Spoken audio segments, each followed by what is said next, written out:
আজকে ঘুম থেকে উঠেই তাড়াহুড়ো করে আমরা চলে যাচ্ছি, না হলে ট্রেন মিস হয়ে যাবে। কোথায় যাচ্ছি অবশ্যই শেয়ার করবো তোমাদের সঙ্গে।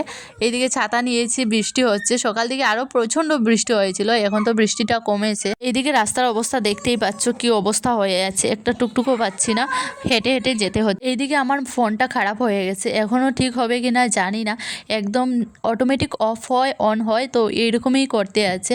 আর একদম সিম দেখাচ্ছে না, হাত থেকে পড়েছিল, পড়ে গিয়ে আমার ফোনটা নষ্ট হয়ে গেছে। তার জন্য কালকেও ভিডিও দিতে পারিনি, আজকেও অনেক কষ্ট করে আমি ভিডিও এডিট করেছি। ফোনটা বারবার অফ হয়ে যাচ্ছে, আবার নিজে নিজে অন হচ্ছে, এইরকম অবস্থা হয়েছে। কি করে যে ঠিক করতে পারবো জানি না, দোকানে গিয়েছি তারপরও ঠিক করা হয়নি এখন পর্যন্ত। আর এটা হলো আমার নতুন ফোন ছিল। এদিকে ট্রেন এসে গেল, তো ট্রেনে উঠে পড়বো আর তারপর চলে যাচ্ছি এখন ডক্টর দেখাতে। আর এদিকে আমার ছেলেদেরকে করে রেখে যাচ্ছি আমার মা বোনের কাছে। এদিকে অনেকটা সকাল সকাল ঘুম থেকে উঠেছি আর বেরিয়েও পড়লাম, খাওয়া দাওয়া তো হয়নি। তো ভাবছিলাম কিছু আজকে দোকানপাট খোলা থাকবে কিনা, যেহেতু সানডে, তো কিছু খেতে পারবো কিনা, প্রচণ্ড খিদেও পেয়েছে। এদিকে ভিউটা দেখো কত সুন্দর লাগছে, খুব ভালো লাগছে, তো ভাবলাম তোমাদের সঙ্গে একটু শেয়ার করি।